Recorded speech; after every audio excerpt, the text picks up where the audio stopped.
Hi, I was wondering if you were interested in tying me up tonight? I don't have anything planned right now, so that's a possibility. I haven't seen you do rope with anyone before. Do you have much experience with bondage? I'm kinda new to rope. I've been tied up a few times, and I liked it a lot, but I've never been suspended. It looks amazing. I'd really like to try that. Have you seen me tie? Yes, and I liked what I saw. So you know that I like to tie with lots of sensual contact and physical intimacy? Yes. I like the connection I see between you and your play partners. And you're open to having that kind of experience with me? Yes, that's why I asked you. It sounds like doing some rope together could be fun. But if we're going to do this, we need to chat a bit first about safety, communication, and boundaries. That sounds good. Can we do that now? First, I must ask if you've had any alcohol tonight. I think any form of kink play and alcohol should never mix. For myself, I've been drinking only Coke all evening. I've been drinking only this great artisanal root beer since I've gotten here. I love it. Wanna try some? No, thank you. Have you ever had any difficulties when you were being tied? Not really, but I've only done floor work.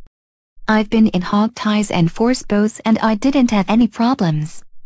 I'm pretty tough. Have you been in a box tie with your arms behind your back, like this? Yes. And how was that? It was good, though my shoulders were ready to be out of it by the end. How long were you in it? I don't know, maybe an hour or more.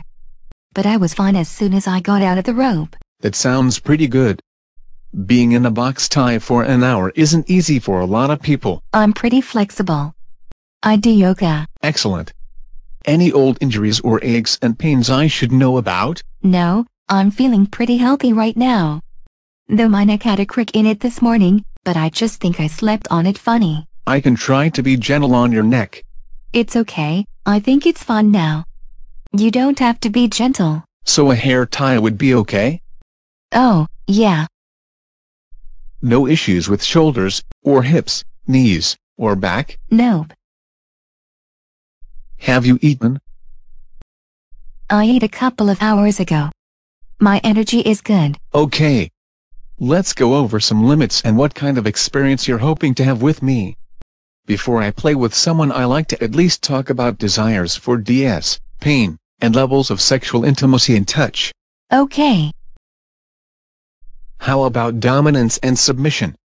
Are you interested in an experience where it feels like you've relinquished control to me? I identify as a submissive, so, yes, when the energy is right with someone, I really like it when the top takes charge. That's really what this is all about for me. On a scale of 1 to 10, how much do you want to feel like I'm the one in control and making demands of you? Since it's our first time playing together, maybe start out at about a 7 or an 8? Maybe more if things are feeling right? That sounds good. I'll start easy and play it by ear and check in with you as we go along. I tend to have a pretty good feel for if someone's responding well to the way I'm handling them or not. That sounds perfect. How sexy do you want this to be? How about as sexy as you can make it without actually having sex, on a scale of 1 to 10? How about an 8? That sounds like a lot of fun. Let's talk more about touching and sexual limits in a bit. How about pain? Do you like pain? I do.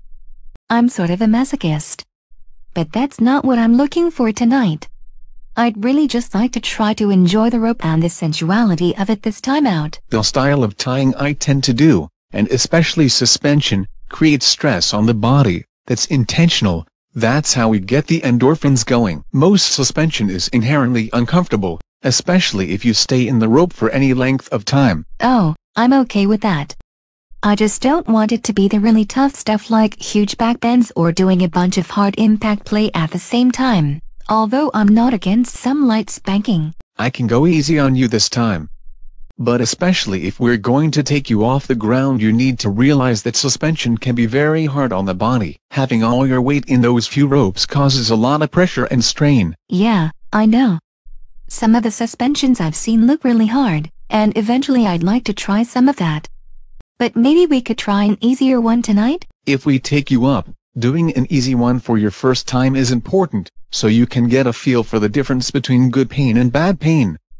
I'll check in with you a lot to see how you're doing, but you need to communicate with me if you're feeling like you're in trouble. If things aren't working, I'll get you down as quickly and smoothly as I can. You just call my name, and I'll know you need my attention. May I touch you right now? Yes. If you have the flexibility, I may be putting ropes that run across your upper arms here. There are nerves in those areas we don't want to put too much pressure on. Those nerves can be impinged here on your wrists and this spot on your forearm too. So if you feel any tingling, numbness, loss of sensation, or a burning feeling, needles and pins, that kind of thing, along your palm by the thumb, out on your thumb, or along the tops of these two fingers out to about here, I want to know about it right away. Same for along your little finger and the outside of this finger.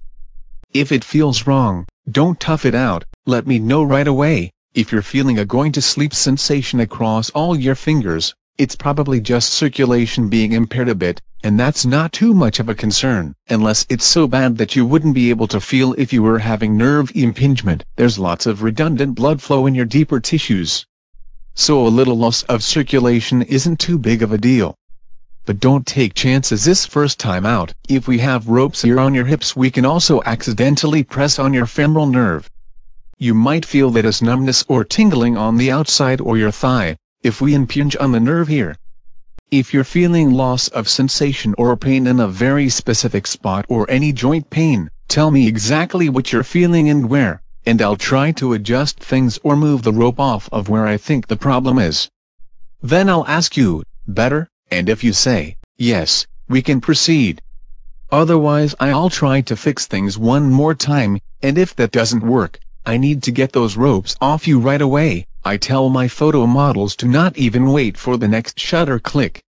Nerve damage can happen very quickly, and we can't eliminate the risk of that happening if we're going to suspend you.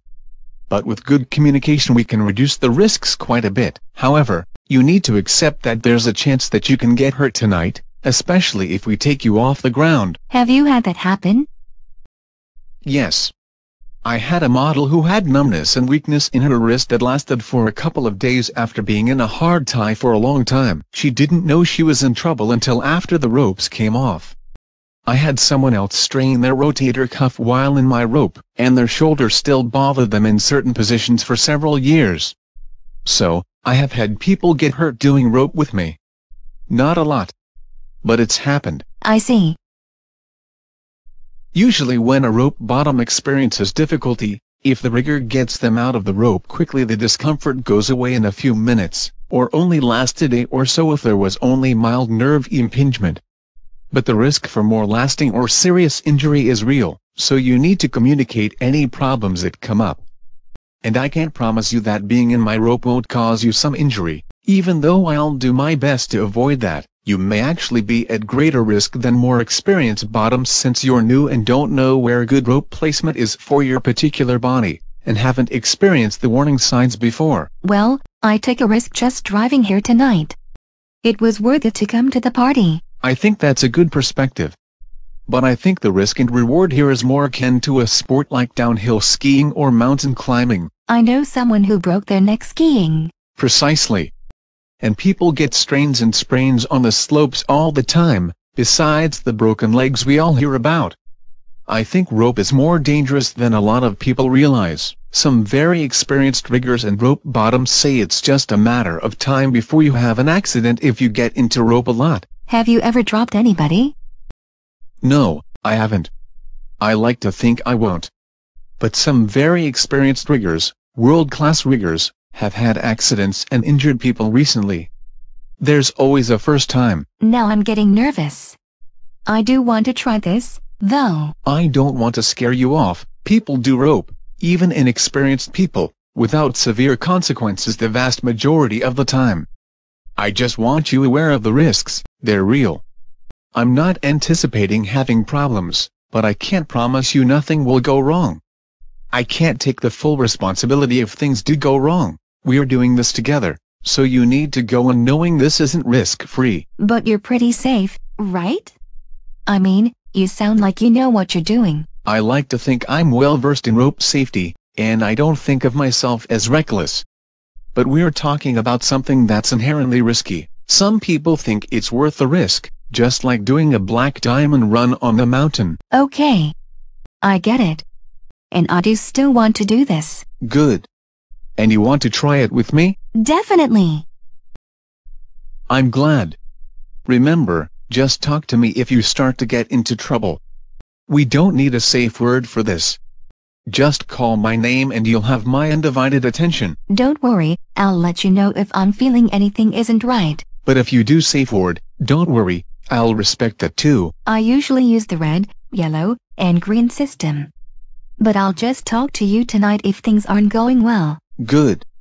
Back to pain, have you ever done pressure points? A little bit. Did you like it?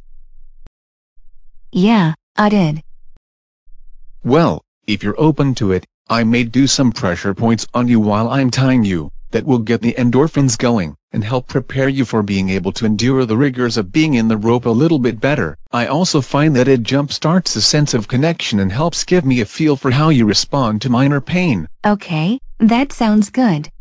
I'll start easy, you just let me know if it's not working okay for you, and I'll check in a lot, especially since we've never played together before. I'll let you know. Okay, let's talk about touching. Touching is good. Do you like to be handled gently or roughly? Can we do a mix of both? I can do that.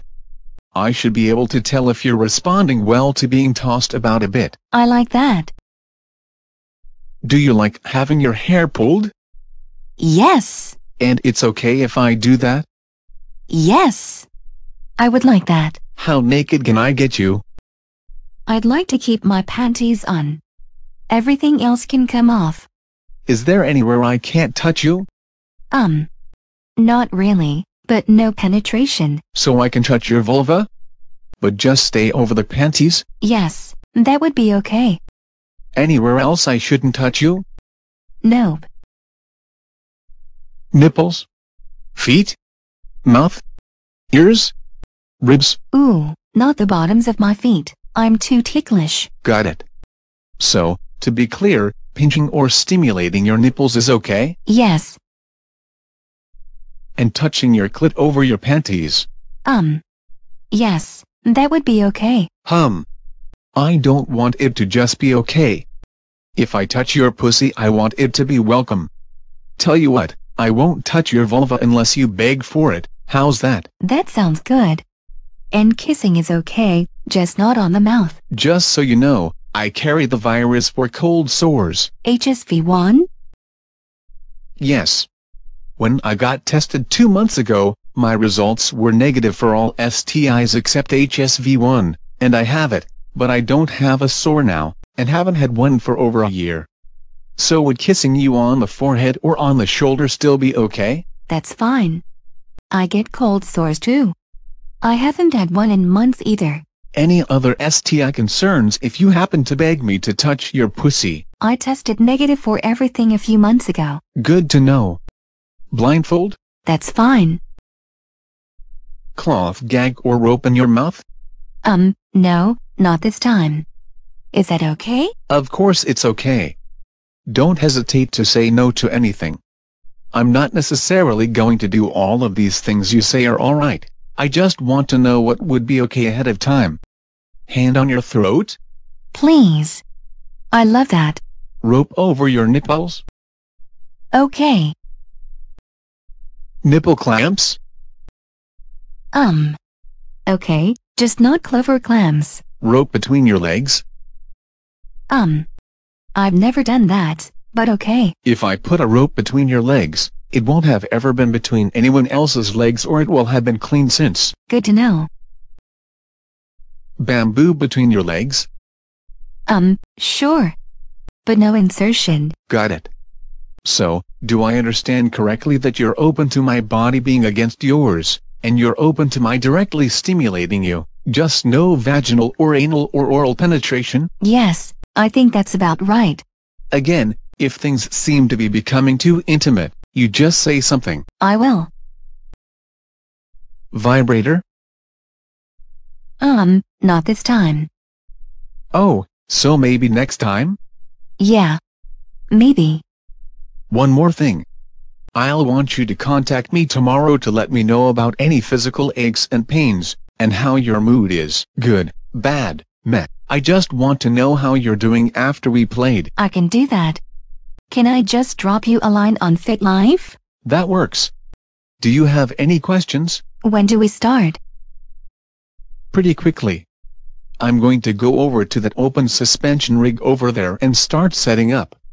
I'd like you to drink some water, use the bathroom, and then meet me over there, and we'll go over some quick stretches and I'll look at your flexibility. Okay.